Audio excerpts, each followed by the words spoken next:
नमस्कार साथियों, स्वागत है आपका हमारे यूट्यूब चैनल दृष्टि फॉर ऑल एग्ज़ाम में। और हम लोग एनसीईआरटीज़ की सीरीज़ को लेकर के चल रहे हैं। पिछली वीडियो में हमने क्लास 6 के इकोनॉमिक्स एनसीईआरटीज़ को कंप्लीट किया था, जिसमें हमने देखा कि किसी भी संसाधन का कैसे हम उपयोग कर सकते हैं। मानव संसाधन के बारे में हमने जाना, गरीबी के बारे में हमने जाना, बेरोजगारी के बारे में हमने जाना। उसी संदर्भ में आगे बढ़ते हुए आज हम आपके स्क्रीन पे आप देख रहे हैं कि हम लोग आज क्लास 10th के इकोनॉमिक्स एनसीईआरटीज़ को लेकर के चलेंगे। और इस बुक का नाम है आर्थिक विकास की समझ। इसमें हम आगे बढ़ने से पहले आपको सिलेबस बता दें कि इसमें जो पाठ्यक्रम हैं उनमें क्या क्या हमें पढ़ना है। और जैसा आप देख रहे हैं, इसमें टोटल 5 अध्याय की बात की गई है। 5 अध्याय में पहला अध्याय विकास से संबंधित है, दूसरा अध्याय भारतीय अर्थव्यवस्था के क्षेत्रक से संबंधित है, अर्थात वो जो 3 सेक्टर्स बांटे गए हैं जिस पर हमने कल एक संक्षिप्त में चर्चा की थी, और तीसरा जो है वो मुद्रा और साख की बात करता है। चौथा जो है वो वैश्वीकरण और भारतीय अर्थव्यवस्था, और पांचवा जो है वो कंज्यूमर राइट्स अर्थात उपभोक्ता अधिकार के बारे में हमें जानकारी प्रदान करता है।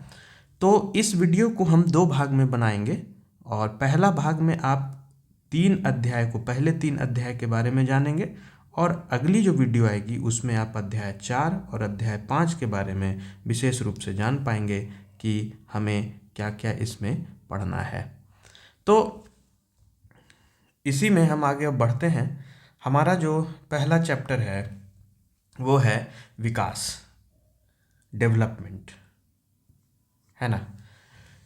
विकास क्या होता है? विकास को अगर हम एक संक्षिप्त रूप में समझना चाहें तो किसी भी समाज में इसके प्रति जो प्रगति पाई जाती है उसे ही हम लोग विकास कहते हैं। मतलब किसी राष्ट्र में प्रगति का जो डिफिनेशन होगा वही हम उसे विकास कहेंगे।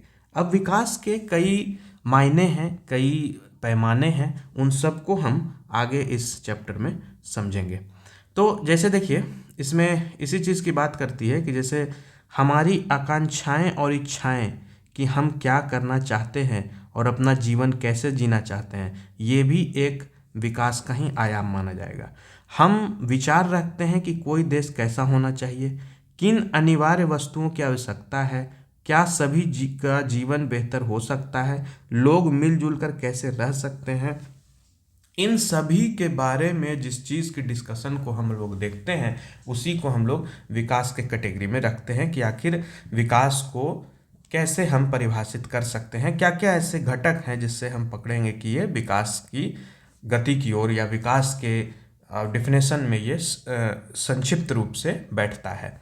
अब क्या है कि विकास का क्या वादा करता है, विभिन्न व्यक्ति विभिन्न लक्ष्य, अर्थात हो सकता है कि जो एक व्यक्ति के लिए विकास का साधन हो या विकास का जो एक नज़रिया हो, वो हो सकता है कि दूसरे व्यक्ति के लिए विकास का नज़रिया ना हो, या उसके लिए एक जो है वो हानिकारक साबित हो सकता है। जैसे फॉर एग्जांपल हम समझना चाहेंगे, इंडस्ट्रीज़ का डेवलपमेंट, इंडस्ट्रीज़ का स्थापना होना देश की प्रगति में सहायक है, क्योंकि इससे रोजगार बनेगा, इससे जो है वो सारी सुविधाएं हमें मिल पाएंगी।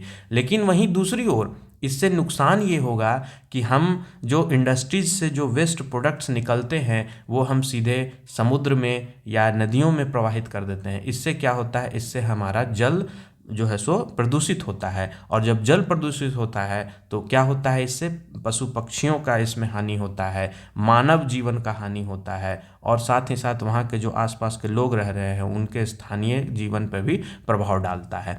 तो एक तरफ तो ये विकास का बात है कि इंडस्ट्रीज हमें लगाना चाहिए, लेकिन वहीं दूसरी तरफ इसके कंसिक्वेंसेस भी हमें देखने को मिलते हैं, प्रदूषण के रूप में, वायु प्रदूषण के रूप में, आपको जलवायु परिवर्तन का एक कारक बन जाता है। तो उन सभी पर एक समग्र रूप से हम इस चीज़ पे चर्चा कर सकते हैं। जैसे यहाँ पे कुछ लक्ष्य दिए गए हैं कि क्या हो सकते हैं। जैसे भूमिहीन ग्रामीण मजदूर, इसका लक्ष्य क्या हो सकता है, काम करने के अधिक दिन, बेहतर मजदूरी, स्थानीय स्कूल उनके बच्चों को उत्तम शिक्षा प्रदान करने में सक्षम, कोई सामाजिक भेदभाव नहीं, गांव में भी वे नेता बन सकते हैं, है ना। पंजाब के समृद्ध किसान, किसानों को उनकी उपज के लिए ज़्यादा समर्थन मूल्य और मेहनती और सस्ते मजदूरों द्वारा उच्च पारिवारिक आय सुनिश्चित करना, वे अपने बच्चों को विदेशों में बसा सकें। तो क्या रहा है ना कि अब शहर के अमीर परिवार की एक लड़की, उसे अपने भैया के जैसे आज़ादी मिलती है, वह अपने फैसले खुद कर सकती है, वह अपनी पढ़ाई विदेश में कर सकती है। तो एक अमीर परिवार की एक लड़की जो है, उसके लिए विकास के मायने ये सारे हो सकते हैं: आज़ादी, खुद से फैसले लेना, विदेश में पढ़ाई करना, ये सब इसके लिए आज़ादी है। पंजाब के समृद्ध किसान की क्या जो है सो विकास हो सकते हैं, विकास के लक्ष्य हो सकते हैं कि उनकी उपज के लिए ज़्यादा समर्थन मूल्य मिले, मेहनती और सस्ते मजदूर मिले, है ना, और अपने बच्चों को वो जो है सो पारिवारिक आय सुनिश्चित करे और बच्चों को विदेश में बसा सके। वहीं भूमिहीन ग्रामीण मजदूर क्या चाहेगा अपने स्तर पे कि काम करने के अधिक दिन मिले, बेहतर मजदूरी मिले, स्थानीय स्कूल में उनके बच्चों को जो है सो पढ़ने का मौका मिले, साथ में कोई सामाजिक भेदभाव ना हो। तो आप देख रहे हैं कि यहाँ पे हो क्या रहा है कि समाज के अलग अलग वर्ग के लोगों का अलग अलग अपना लक्ष्य है, और उसी लक्ष्य को वो अपना विकास का एक डिफिनेशन, विकास का एक बिंदु मानते हैं कि यही हमारे लिए विकास है। एक भूमिहीन किसान क्या चाहेगा? एक भूमिहीन किसान यही चाहेगा कि भाई हमें जो है सो एक काम अच्छा मिले, उसकी एक सैलरी अच्छी मिले, मजदूरी अच्छी मिले, और हम अपने परिवार का जीविकोपार्जन कर पाए। यही उसके लिए एकमात्र विकास का मायना हो सकता है प्रतिदिन के हिसाब से। तो उसी प्रकार हर एक व्यक्ति का अलग अलग विकास का डेफिनेशन किया गया है ना। तो अब क्या होता है कि इससे दो बातें हमें निकल के आती है, दो बातें साफ होती है। पहला क्या है कि अलग अलग लोगों के विकास के लक्ष्य भिन्न हो सकते हैं, और दूसरा कि एक के लिए जो विकास है वह दूसरे के लिए विकास ना हो, यहाँ तक कि वह दूसरे के लिए विनाशकारी भी हो सकता है। तो हमने जैसे उदाहरण में बताया कि इंडस्ट्रीज तो लगाएंगे, तो ये तो विकास का तो बात है, लेकिन इससे नुकसान भी होगा कि वहाँ के प्रदूषण को बढ़ावा मिलेगा, प्लस में पशु पक्षियों का जो है सो आश्रय छिन जाएगा, उनके जो भोजन है, पानी है, उन सब में तकलीफें देखने को मिलेंगी। तो ये सब जो है यहाँ पे विकास के दो पहलू हो जाते हैं, एक पॉजिटिव और एक नेगेटिव। उसके बाद अगला है कि आय और अन्य लक्ष्य। क्या होता है कि लोग सामान्यतः यही समझते हैं कि विकास का मतलब कि हमारे पास इनकम हो, इनकम है तभी वो जो है हम उसे विकसित मानते हैं। कि एक जैसे एक व्यक्ति को गरीब और अमीर में फ़र्क करना हो तो उसके सबसे पहले पैसे से नापेगा कि हाँ, अगर वो व्यक्ति अपने जेब में 10 रुपये रखता है या 10 रुपये वो कमाता है, और एक व्यक्ति जो है वो 50 रुपये कमाता है, तो वो 10 रुपये व्यक्ति से कमाने वाला 50 रुपये वाला जो व्यक्ति जो 50 रुपये कमा रहा है वो 10 वाले से ज़्यादा विकसित है। कहने का मतलब कि यहाँ पे आय का जो है सो निर्धारण किया जाता है कि आय से हम पता करते हैं कि कोई व्यक्ति कितना विकसित है या नहीं। लेकिन ये जरूरी नहीं है कि सिर्फ हम आय के बेसिस पे ही, आय के आधार पे ही हम ये कह दें कि नहीं ये विकसित है या नहीं है। उसी पर ये संक्षिप्त में आपको चर्चा कर रहा है। कहता है कि द्रव्य या उससे खरीदी जा सकने वाली भौतिक वस्तुएं एक कारक हैं जिस पर हमारा जीवन निर्भर है। जैसे हमने आपको बताया कि पैसा जो है सो आज के डेट में बहुत देखा जाता है कि अगर आय है तभी आप विकसित माने जा रहे हैं, लेकिन ये एकमात्र कारक नहीं है विकसित होने का। ठीक है, उसी में देखिए ये इसमें जो है सो फिर अलग अलग तरीके से नापा जा सकता है। क्या? आय चाहने के अतिरिक्त, ज़्यादा आय चाहने के अतिरिक्त लोग बराबरी का व्यवहार, स्वतंत्रता, सुरक्षा, दूसरों से आदर मिलने की इच्छा भी रखते हैं। ये भी जो है भेदभाव से अप्रसन्न है ना। तो ये सब सारे जो है ये भी जो है हमें विकास के लक्ष्य की ओर ले जाने में सार्थक होते हैं। सिर्फ आय से हम ये डिसाइड नहीं कर सकते कि कोई व्यक्ति या कोई क्षेत्र कितना विकसित है या नहीं। उसके लिए समग्र रूप से हमें हर एक चीज़ के पैमाने को समझना पड़ेगा। अब इसमें जब हम आगे बढ़ेंगे तो इसमें एक लिखता है कि विकास के लिए लोग मिले जुले लक्ष्यों को देखते हैं। वो स्वाभाविक सी बात है, विकास जो है वो बिना मिले जुले लक्ष्यों को देखे हुए नहीं देखा जा सकता है। कोई मान लेते हैं एक नौकरी करने वाला व्यक्ति है, वो क्या चाहेगा? वो चाहेगा कि हमें एक अच्छी तनख्वाह मिले, अच्छी सुविधाएँ मिले, है ना, हमें रहने के लिए कंपनी व्यवस्था करे।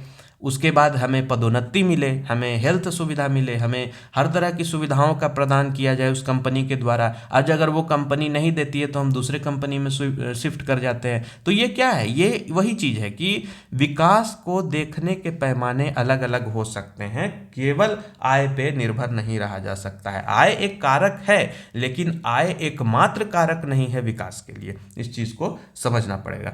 और दूसरा चीज़ है फिर राष्ट्रीय विकास की। हम बात करते हैं कि राष्ट्रीय विकास है क्या। राष्ट्रीय विकास क्या है कि किसी एक के विषय में आप स्वयं भी निश्चित ना हो, यह समझना बहुत आवश्यक है कि देश के विकास के विषय में विभिन्न लोगों की धारणाएं भिन्न या परस्पर विरोधी हो सकते हैं।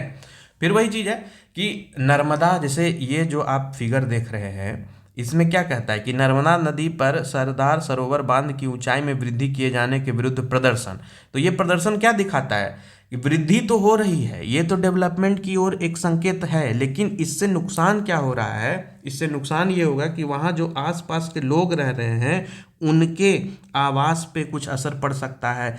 नदी में जो है वो प्रदूषण की संभावनाएं बढ़ सकती हैं। वहाँ के जो पशु पक्षी हैं, वहाँ का जो हल्का जो आसपास में जो वन बना पड़ा है, जो वृक्षें हैं, उनको काटना पड़ेगा। तो ये सब परेशानियां देखी जा सकती हैं। तो ये विरोध जो है सो मतभेद हो सकते हैं विचारों में, कि किसी के लिए धारणाएं भिन्न या परस्पर विरोधी हो सकती हैं, है ना।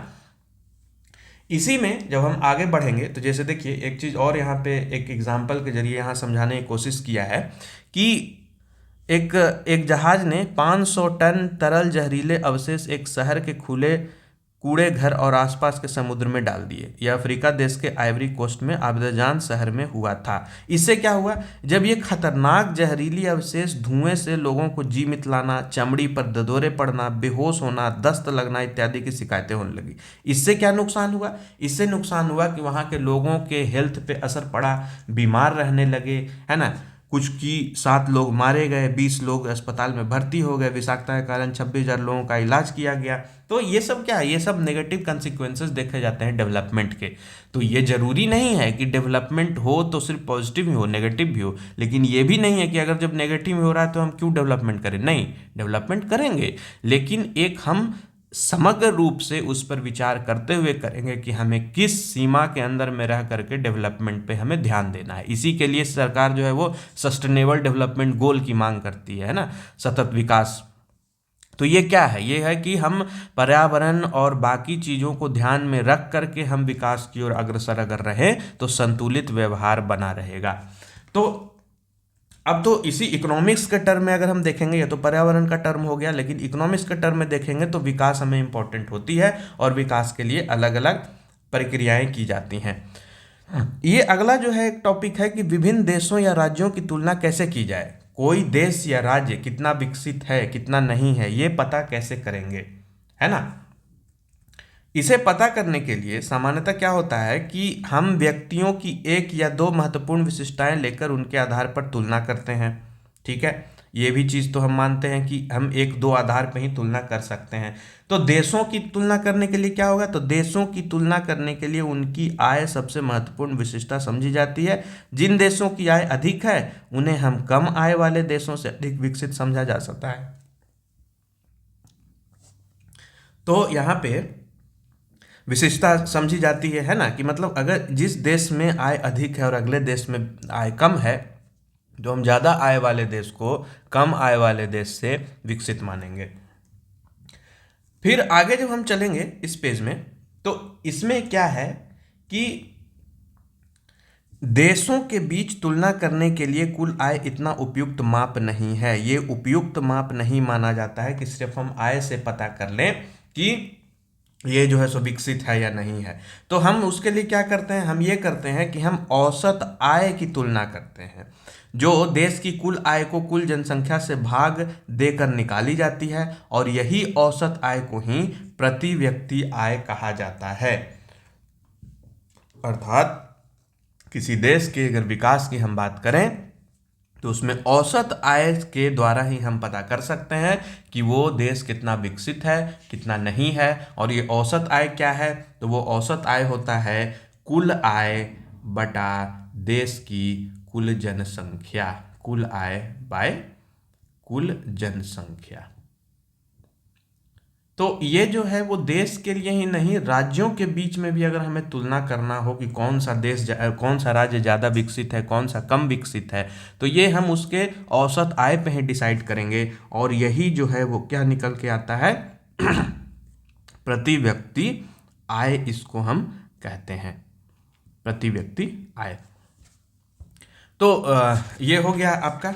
अब आगे जब हम चलेंगे तो आगे इसी केस में कहा जाता है कि समृद्ध देश, जिनमें मध्य पूर्व के देश और कुछ अन्य छोटे देश शामिल नहीं हैं, आमतौर पर विकसित देश कहा जाता है ना। जो मध्य पूर्व के देश और उनके कुछ अन्य छोटे देश शामिल नहीं हैं, उनको हम क्या कहते हैं, विकसित देश मान लेते हैं।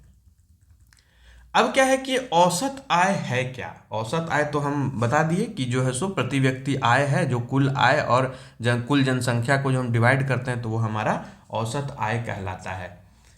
अब हम आते हैं आय और उसके अन्य मापदंड पर कि ये आय और उसके अन्य मापदंड को हम कैसे देखेंगे। तो देखिए, जो हम बात कर रहे थे कि सिर्फ आय जो है वो विकास का एक घटक नहीं हो सकता है, उसको समझने के लिए एक यहाँ पे तालिका दी गई है। इस तालिका में 3 राज्यों का वर्णन किया गया है, हरियाणा, केरल और बिहार। हरियाणा की जो प्रति व्यक्ति आय है वो है 2,36,147 2018-19 के रिपोर्ट के अनुसार। केरल की है 2,04,105 और बिहार की है 40,982। अर्थात कि ये जो है एक साल में है ना, एक व्यक्ति 2,36,147 रुपये कमाता है, और वहीं बिहार जो है वो एक साल में 40,982 रुपये को कमाता है।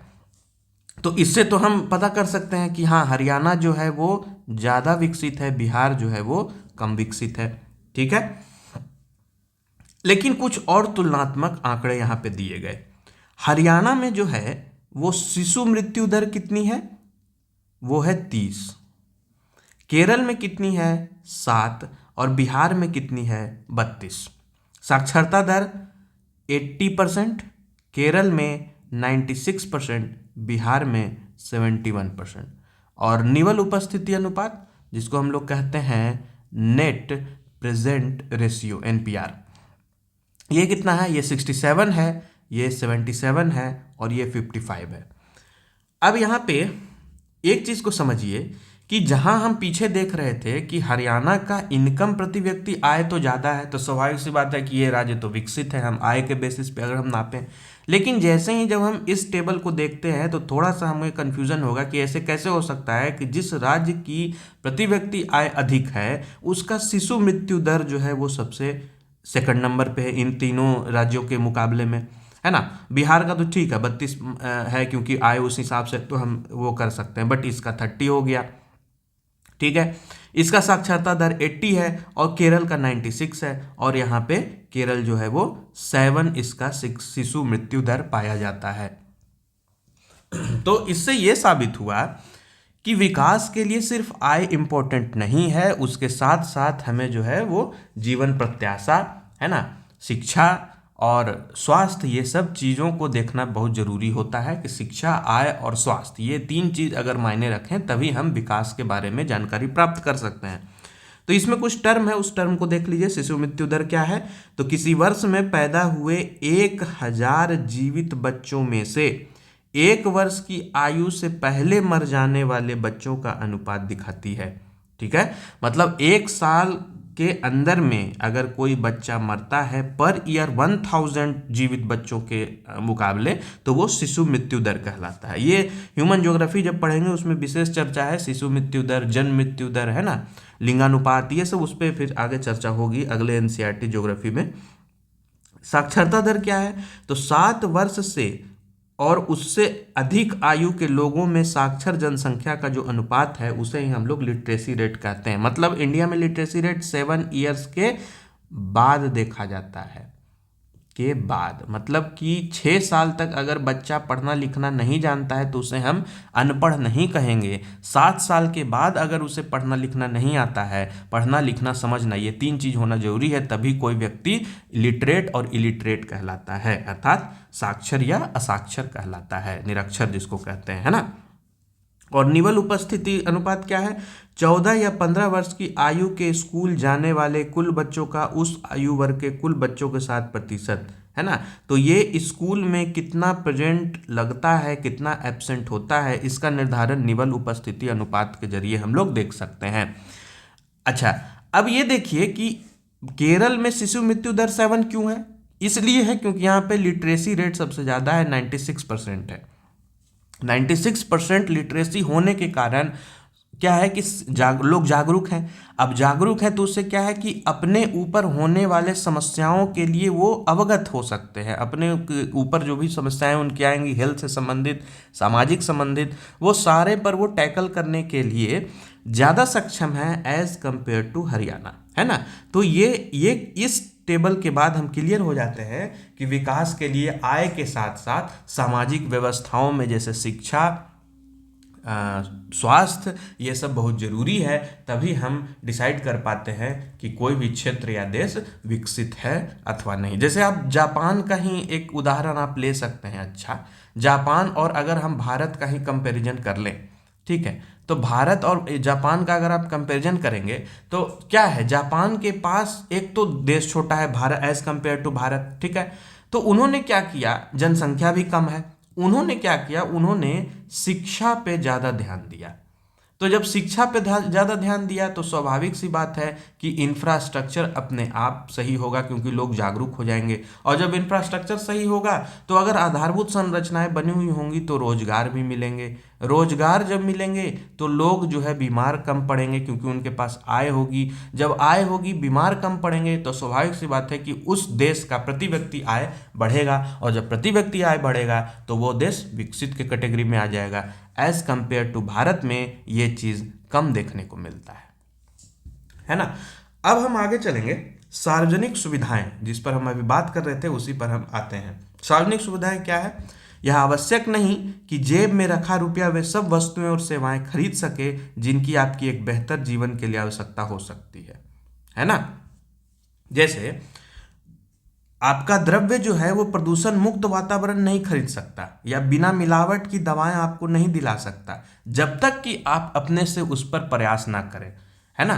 तो आपके पास घर में पैसा है, मौजूद है, लेकिन क्या आप जो है वो प्रदूषण से बच पाते हैं? नहीं, क्योंकि आज के डेट में प्रदूषण बढ़ा हुआ है। तो ये सब क्या है, ये सब विकास के पथ में किसी भी देश, राज्य, क्षेत्र को आगे बढ़ने से रोकता है। तो इन सभी फैक्टर्स को हमें ध्यान रखना चाहिए।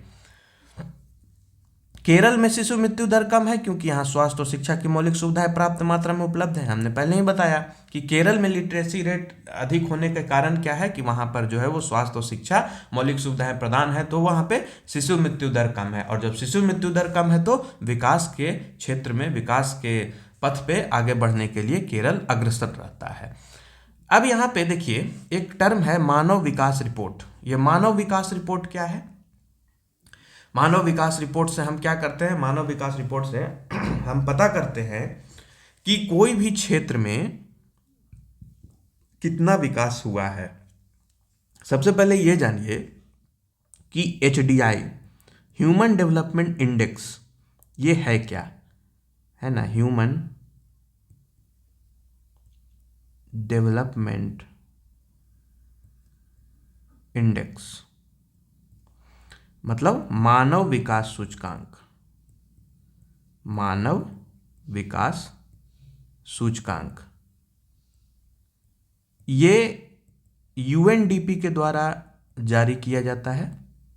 ये UNDP के द्वारा जारी किया जाता है और इसका प्रतिपादन जो है पहली बार जो है ये 1990 में महबूब उल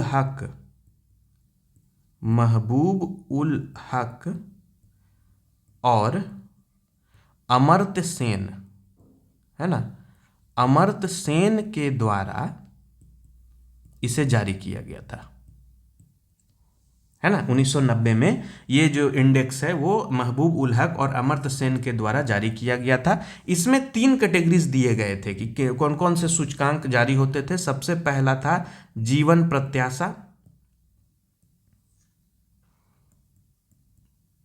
जीवन प्रत्याशा। दूसरा था शिक्षा सूचकांक, शिक्षा सूचकांक। और तीसरा था आय सूचकांक। आय सूचकांक, है ना। तो जो मानव विकास सूचकांक है वो 3 आधार पे देखा जाता है: जीवन प्रत्याशा सूचकांक, शिक्षा सूचकांक और आय सूचकांक। शिक्षा सूचकांक क्या हो गया कि वही जो लोग जो है सो 25 वर्ष वयस्क द्वारा स्कूल में बिताया गया वर्ष, है ना। और स्कूल विधि का अनुमानित वर्ष क्या होता है? 5 वर्षीय बालक द्वारा अपने जीवन के स्कूल में बिताए जाने वाले काल। तो ये जो है सो ऑल ओवर वर्ल्ड और इंडिया में भी इसी चीज़ को फॉलो किया जाता है, जिसको हम लोग शिक्षा सूचकांक कहते हैं, है ना। शिक्षा सूचकांक, जीवन प्रत्याशा, आय सूचकांक, इसके द्वारा ही हम लोग जो है वो ह्यूमन डेवलपमेंट इंडेक्स का रिपोर्ट बनाते हैं, जो हम बताता है कि कौन सा देश कितने पायदान पे खड़ा है विकास की रेस में। ये जो है किसके द्वारा जारी किया जाता है? यूएनडीपी। यूएनडीपी का फुल फॉर्म क्या हो गया? यूनाइटेड नेशन डेवलपमेंट प्रोजेक्ट, है ना। और इसको सबसे पहले कब? 1990 में महबूब उल हक, जो कि एक पाकिस्तानी अर्थशास्त्री थे, है ना, और अमर्त्य सेन, इंडिया के जाने माने आप अर्थशास्त्री को है, इनके द्वारा ये जारी किया गया था, है ना।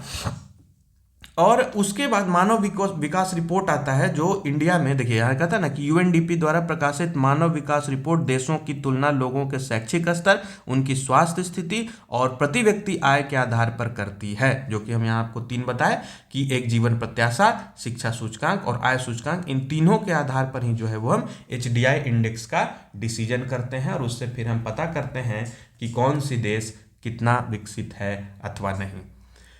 इसमें हम जब आगे बढ़ेंगे तो आगे है विकास की धारणीयता। ये विकास की धारणीयता क्या है, इसको थोड़ा समझ लें। विकास की धारणीयता यह है कि हमने विश्व को अपने पूर्वजों से उत्तराधिकार में प्राप्त नहीं किया है, हमने इसे अपने बच्चों से उधार लिया है। इस चीज को समझिएगा कि संभावनाएं क्या हो रही है ना, कि विकास के चक्कर में हम लोग जो है वो एक निश्चित तरीके से उसका उपयोग नहीं कर रहे हैं, और जब उपयोग नहीं कर रहे हैं तो वो क्या हो रहा है कि एक समय के बाद जो आज हमारे पास संसाधन मौजूद है वो संसाधन समाप्त हो सकते हैं। तो संसाधन जब समाप्त हो सकते हैं तो क्या होता है कि संसाधन को 2 भाग में बांटा गया है ना। संसाधन को 2 भाग में बांटा गया है, एक है नवीकरणीय और दूसरा है अनवीकरणीय। नवीकरणीय क्या हो गया? नवीकरणीय ये हो गया, जैसे देखिए नवीकरणीय साधन का उदाहरण है ना। तो नवीकरणीय क्या हो जाता है? नवीकरणीय ये होता है कि हम बार बार इसका उपयोग कर सकते हैं, लेकिन एक समय आएगा कि जब इसकी भी एक सीमा रहेगी और इसका जो है सो कम, धीरे धीरे इसकी क्वांटिटी कम हो जाएगी। गैर नवीकरणीय क्या होता है? जिसको अनवीकरणीय भी कहते हैं। गैर नवीकरणीय क्या है? गैर नवीकरणीय वो है जो कुछ ही वर्षों के प्रयोग के पश्चात समाप्त हो जाते हैं, वो गैर नवीकरणीय संसाधन कहलाते हैं, जिसमें सबसे अच्छा उदाहरण आपको कच्चा तेल, कोयला, ये सब मिल सकता है, जिसका हम लोग उपयोग करते हैं, खनिज संसाधन वगैरह जितने भी हैं उन सब में। तो वो जो है वो इसका विकास की जो धारणीयता है उसको समझना होगा कि वही हमें एक समग्र रूप से सतत तरीके से हमें लेकर के चलना है, वरना हम विकास के कंसिक्वेंसेस को भी देखने से चूकेंगे नहीं और उससे हमें ही नुकसान होने वाला है। तो क्या है कि हमें इसी सभी से जो विकास हो रही है, इसी को अच्छे तरीके से बनाए रखने के लिए एसडीजी के बारे में हम लोग को पढ़ना होता है। एसडीजी के बारे में हमें जानना है, जो क्या कहलाता है? सतत विकास गोल, है ना, सस्टेनेबल डेवलपमेंट गोल। तो ये इस पर आगे चर्चा करेंगे, एक स्पेशल इस पे बताया जा सकता है कि एसडीजीज जो है वो कितने प्रकार के हैं, कितने नंबर के हैं, कौन इसको पहले दिया, क्या क्या इसमें शामिल है, वो सब पे चर्चा होगी। तो ये आपको डेवलपमेंट के बारे में बताएगा। तो अब हमने ये पहला चैप्टर समाप्त कर लिया है। इसके समाप्त करने के दौरान हम क्या क्या चीज़ को ध्यान रखें हैं, क्या क्या बारे में जाने हैं, उसको हम एक बार राय ले लेते हैं। सबसे पहले हमने जाना कि ये विकास क्या है ना। दूसरा हमने जाना इसके कारक। तीसरा हमने जाना इसका मूल्यांकन, अर्थात जो इंडेक्स वगैरह जो हमने देखा, सूचकांक वगैरह, तो मूल्यांकन कैसे किया जाता है उसके बारे में हमने जाना। और चौथा हमने जाना कि कैसे इसको हम इससे जो हमें नुकसान हो रहा है, कैसे उसका जो है सो हम आगे की राह अर्थात आगे हम इसको कैसे संजो सकते हैं उसके बारे में हमने विचार किया है। तो ये चीज़ फर्स्ट चैप्टर से हमें मिला। सेकंड चैप्टर में जब हम आते हैं तो ये भारतीय अर्थव्यवस्था के क्षेत्रक की बात करता है। भारतीय अर्थव्यवस्था का क्षेत्रक मतलब कि जो 3 सेक्टर आते हैं ना, प्राइमरी, सेकेंडरी और टर्शियरी, उसके बारे में इसमें चर्चा की गई है कि जो है सो भारतीय अर्थव्यवस्था के कितने क्षेत्रक हैं। तो आप जैसे फिगर्स में देख रहे होंगे, एक ये पोस्टमैन जो है वो पोस्ट दे रहा है ना, लेटर दे रहा है। एक जो है वो मजदूर जो है वो मिट्टी से ईंट बना रहा है। एक जो है वो सामान ढो रहा है। ये 2 महिलाएं कपास के खेत में कपास को तोड़ रही हैं। एक महिला जो है इस कपड़े वाले दुकान में कपड़े को दिखा रही हैं, है ना। तो ये क्या होता है, ये हमें सेवा का निर्धारण करता है कि कौन से संसाधन का किस प्रकार से प्रयोग किया जा रहा है। तो उसी में जो है वो क्षेत्रक का डिसीजन लिया जाता है। तो इसमें देखिए 3 क्षेत्रक होते हैं, प्राथमिक, है ना, ये द्वितीयक और ये तीसरा तृतीयक। प्राथमिक क्या है? प्राथमिक वो है कि जब हम प्राकृतिक संसाधनों का उपयोग करके किसी वस्तु का उत्पादन करते हैं तो उसे हम प्राथमिक क्षेत्रक कहते हैं, है ना। जैसे कृषि, डेयरी, मत्स्यन, वन इत्यादि, ये क्या है, ये हमारे प्राथमिक क्षेत्रक कहलाते हैं। और इसी को हम लोग क्या कहते हैं, कृषि एवं सहायक क्षेत्रक कहते हैं। जैसे ये एग्जाम्पल के रूप में देख लीजिए, ये आपका हो गया, ये जितने सारे हैं, डेयरी हो गए, ये खनिज हो गया, वन हो गया, ये सारे क्या है, ये प्राथमिक क्षेत्रक कहलाते हैं। द्वितीय क्षेत्रक क्या है? द्वितीय क्षेत्रक की गतिविधि क्या होती है कि प्राकृतिक उत्पादों को विनिर्माण प्रणाली के जरिए अन्य रूपों में परिवर्तित किया जाता है, उसे हम लोग क्या कहते हैं, द्वितीय क्षेत्र कहते हैं। जैसे ये जो फिगर में आप देख रहे हैं, ये कॉटन है, ये कॉटन क्या हुआ, ये हो गया प्राथमिक क्षेत्रक, ये हो गया प्राथमिक, ठीक है। अब इसका क्या होगा कि इसका जो है वो हम इसको इंडस्ट्रीज में ले जाएंगे, इस पर हम एक बनाएंगे और एक प्रोडक्ट निकल के आएगा, कपास का कपड़ा जो हम बनाएंगे। ये कपड़ा मेरा क्या हो गया, ये किस सेक्टर से बन के आता है, ये हो गया मेरा द्वितीयक क्षेत्रक, है ना, ये द्वितीयक क्षेत्रक हो गया। ये देखिए आगे बताता है इसमें कि जब अन्य रूपों में परिवर्तित किया जाता है उस प्रणाली को वो द्वितीयक क्षेत्रक कहलाता है। यह प्रक्रिया किसी कारखाना, किसी कार्यशाला या घर में हो सकती है ना, तो वो जो है द्वितीयक क्षेत्रक कहलाता है। और चूंकि यह क्षेत्रक क्रमशः संवर्धित विभिन्न प्रकार के उद्योगों से जुड़ा हुआ है, इसलिए इसे हम क्या, औद्योगिक क्षेत्रक भी कहते हैं, है ना। और तृतीयक क्षेत्रक क्या है? तृतीयक क्षेत्रक क्या है कि ये जब 2 क्षेत्रक जो उपर्युक्त हैं, और मतलब कि प्राथमिक क्षेत्रक और द्वितीयक क्षेत्रक, तो जब ये गतिविधियां प्राथमिक और द्वितीयक क्षेत्रक के विकास में मदद करती हैं, है ना, कि जैसे मान लेते हैं कि प्राथमिक से जो हम निकाले और द्वितीयक में जो हम कपड़ा बनाए, अब कपड़ा को हमें विभिन्न दुकानों पे पहुंचाना है, मॉल पे पहुंचाना है, इसके लिए हमें जो वाहनों की जरूरत पड़ेगी, कुछ नकद की जरूरत पड़ेगी, वो किस सेक्टर में आता है, उसको हम लोग तृतीयक सेक्टर कहते हैं, तृतीयक क्षेत्रक, है ना। और ये गतिविधियां वस्तुओं के बजाय सेवाओं का सृजन करती हैं, इसलिए ये तृतीयक क्षेत्र को क्या कहते हैं, सेवा क्षेत्रक कहते हैं, है ना। तो ये हो गया आपका क्षेत्रक का डिफिनेशन की जो है सो प्राइमरी, यानी क्षेत्रक कितने प्रकार के हो गए, क्षेत्रक हो गए आपके 3 प्रकार के, प्राथमिक, द्वितीयक और ये तीसरा हो जाएगा तृतीयक, है ना। ये तृतीयक 3 प्रकार के जो है आपके क्षेत्रक पाए जाते हैं। अब इसी में हम जब आगे बढ़ेंगे तो 3 क्षेत्रकों की जब तुलना हम करेंगे तो हम पाएंगे कि देखिए इसमें एक सवाल के साथ इसका शुरुआत किया गया कि प्रत्येक क्षेत्रक की विविध वस्तुओं और सेवाओं की हम गणना कैसे करते हैं और कुल उत्पादन को कैसे जानते हैं। तो इस कुल उत्पादन को जानने का एक तरीका, एक अच्छा एग्जाम्पल यहाँ पे दिया है कि यदि 10,000 किलोग्राम गेहूं है, ये प्राथमिक हो गया, 20 रुपये प्रति किलोग्राम की दर से बेचा जाता है, ठीक है, तो गेहूं का मूल्य हो गया 2 लाख रुपया। 15 रुपये प्रति नारियल की दर से 5,000 नारियल का मूल्य 75,000 होगा। तो तीनों क्षेत्रकों के वस्तुओं और सेवाओं के मूल्य की गणना की जाती है और उसके बाद योगफल प्राप्त होता है, और वही जो योगफल प्राप्त होता है उसी से हम डिसाइड करते हैं कि कितना उत्पादन किया गया। तो क्या हो गया कि अंतिम वस्तुओं और सेवाओं की गणना ही औचित्य है, अर्थात जो सबसे लास्ट में जो वस्तु को बेचा जा रहा है और उसके दौरान जो सेवा प्रदान की जा रही है, उसी के योग पे जब हम डिसीजन लेते हैं तो वो हमारा क्या कहलाता है, वो उत्पादन को नापने का एक अच्छा पैमाना है। अब जैसे क्या होता है कि इसमें एक एग्जांपल दिया है कि एक बिस्किट की फैक्ट्री है जिसमें क्या हुआ कि गेहूं की पिसाई हुई, वहां से कंपनी को आटा मिला, उसमें क्या हुआ कि चीनी तेल वगैरह लगाए और बिस्किट का पैकेट जो है वो 80 रुपये हमें प्राप्त हुआ। तो जो बिस्किट की अंतिम उत्पाद है वही वस्तु जो उपभोक्ताओं तक पहुंचती है, उसी पर हम डिसीजन लेते हैं कि ये उत्पाद का जो है वो विकास या उत्पादन कितना हुआ है ना। तो अब देखिए, अब इसी पर एक बताया है सकल घरेलू उत्पाद के बारे में कि किसी विशेष वर्ष में प्रत्येक क्षेत्रक द्वारा उत्पादित अंतिम वस्तुओं सेवाओं का मूल्य उस वर्ष में क्षेत्र के कुल उत्पादन की जानकारी प्रदान करता है, उसे ही हम लोग सकल घरेलू उत्पाद कहते हैं। यह क्या है, यह किसी देश के भीतर किसी विशेष वर्ष में उत्पादित सभी अंतिम वस्तुओं सेवाओं का मूल्य है। ये क्या है, ये सकल घरेलू उत्पाद है, अर्थात इसको हम लोग क्या कहेंगे, इसको हम लोग जीडीपी कहते हैं।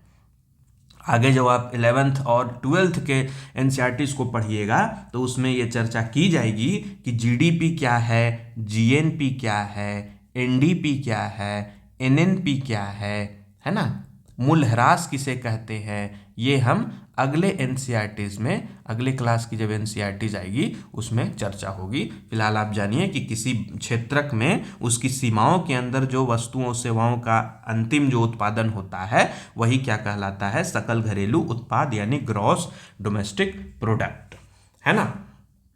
अब क्या है कि अब क्या हुआ है कि इस क्षेत्रकों में ऐतिहासिक परिवर्तन भी देखे ही गए हैं, क्योंकि समय के अनुसार जैसे जैसी मांग बढ़ेगी उस हिसाब से ये काम होगा। तो वो परिवर्तन देखा गया है। क्या देखा गया है कि प्राथमिक क्षेत्रक के जो लोग हैं वो द्वितीयक और तृतीयक की तरफ बढ़ रहे हैं, और द्वितीयक तृतीयक की तरफ जब बढ़ रहे हैं तो उससे क्या हो रहा है कि प्राथमिक क्षेत्रक में जो है वो संभावनाएं कम हो रही हैं। तो एक दूसरे के प्रति इन लोग का जो है सो व्यवहार तुलनात्मक रूप से जो है सो संतुलित हो रहा है ना। तो ये देखिए, भारत में प्राथमिक, द्वितीयक और तृतीयक क्षेत्रक के बारे में इसमें बताया गया है। तो उत्पादन में तृतीयक क्षेत्रक का बढ़ता महत्व, स्वाभाविक सी बात है, जैसे जैसे डेवलपमेंट होगा, जैसे जैसे इंफ्रास्ट्रक्चर का विकास होगा उस प्रकार से क्या होगा, तृतीयक क्षेत्र का जो है वो महत्व बढ़ेगा, है ना। जैसे अस्पताल, शैक्षिक संस्थाएं, डाक एवं तार कचहरी, ग्रामीण प्रशासनिक कार्यालय, ये सब क्या है, तृतीयक क्षेत्र के डेवलपमेंट की बात करते हैं, है ना। तो कहता है कि भारत में तृतीयक क्षेत्र कितना महत्वपूर्ण क्यों हो गया, क्योंकि किसी भी देश में अनेक सेवाएं, है ना, किसी विकासशील देश में इन सेवाओं के प्रबंधन की जिम्मेदारी सरकार उठाती है। तो ये पहला। कृषि एवं उद्योग के विकास से परिवहन, व्यापार, भंडारण जैसी सेवाओं का विकास हुआ। आय बढ़ी तो कुछ लोग रेस्टोरेंट, पर्यटन, शॉपिंग, निजी अस्पताल, निजी विद्यालय, व्यावसायिक प्रशिक्षण आदि खोल दिए। चौथा क्या होता है कि विगत दशकों में सूचना और संचार प्रौद्योगिकी पर ये नवीन सेवाएं महत्वपूर्ण अपरिहार्य हो गई, जिसके कारण क्या हुआ कि तीव्र वृद्धि हो गई। तो इस पे जो है सो अध्याय 4 में विशेष चर्चा की गई है, उसका हम अगले चैप्टर में देखेंगे।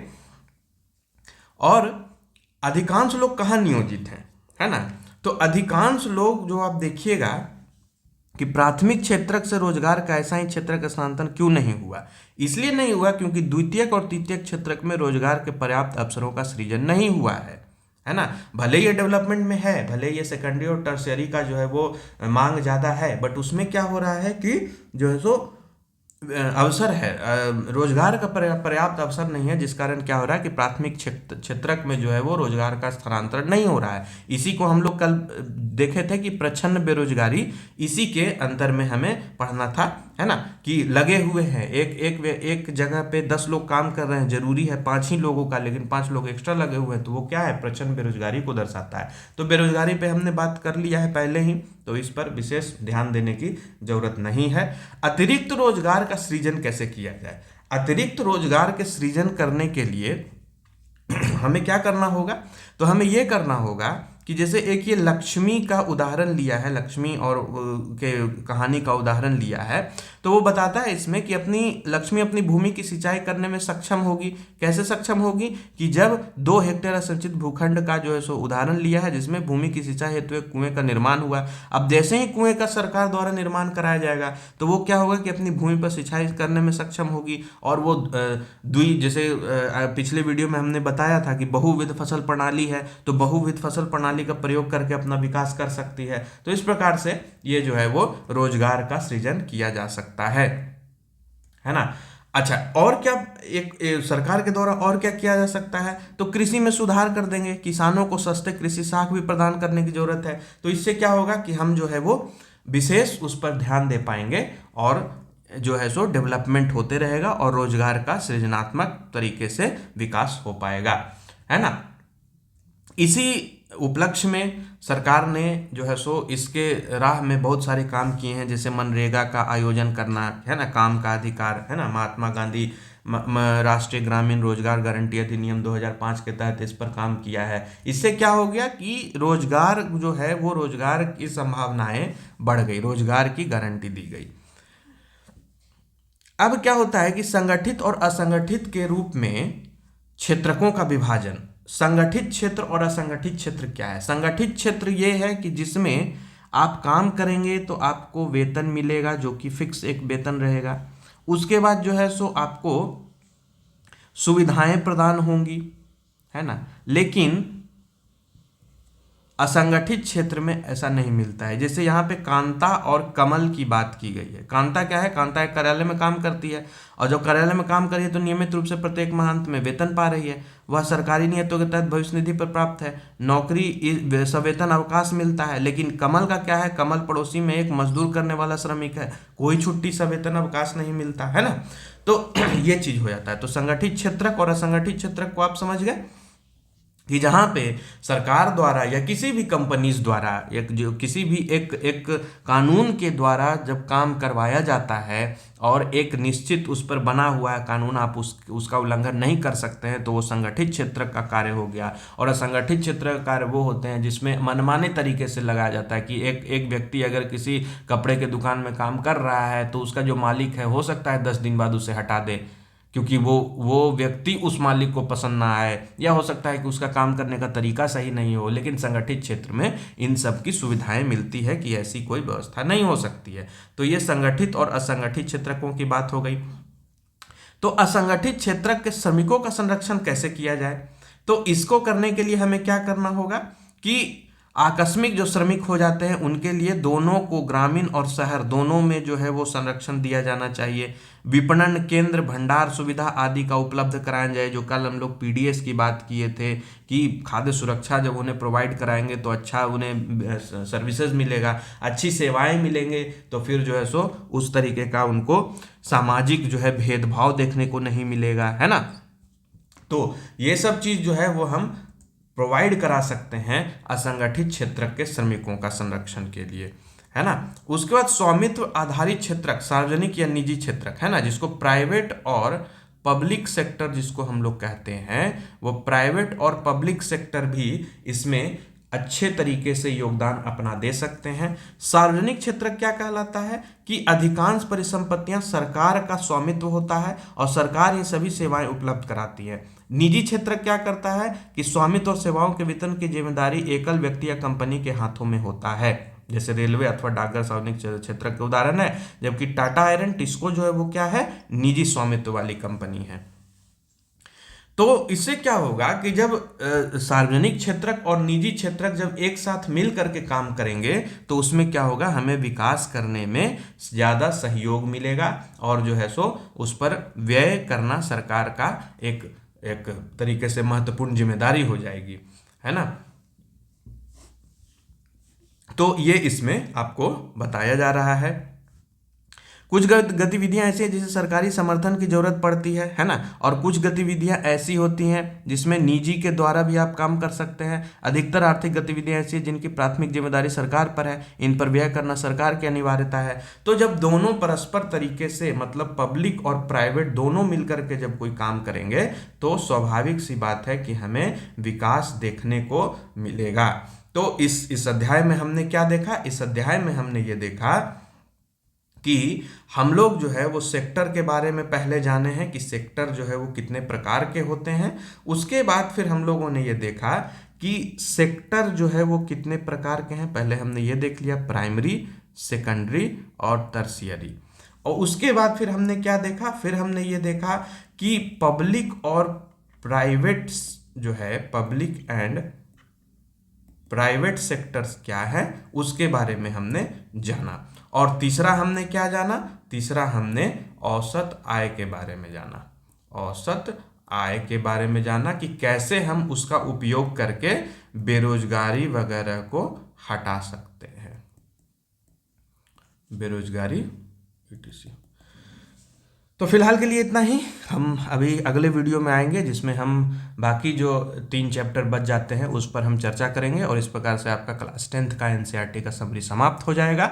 आप हमारे चैनल से जुड़े रहिए दृष्टि फॉर ऑल एग्ज़ाम में। हमारे टेलीग्राम चैनल को भी आप फॉलो कर सकते हैं, दृष्टि फॉर ऑल एग्ज़ाम। वहाँ से आपको सारे PDF, सारे तरीके का PDF वहाँ पे मिल जाएगा। हमारे चैनल पे जो है आप देख ही रहे हैं कि हमारे चैनल पे UP PSC RO ARO और साथ में UPSC के भी कोर्सेज चलाए जा रहे हैं, वीडियोस दिए जा रहे हैं, जिससे आप कम समय में अच्छी से अच्छी तैयारी कर सकते हैं। और इसी तरीके से तैयारी को बनाए रखिए, और कहीं भी कुछ भी अगर प्रॉब्लम महसूस होता है तो बेझिझक कमेंट करें, हम उसका जो है सो देखेंगे क्या उसमें हम सुधार कर सकते हैं, उस पर हम अपना काम करेंगे।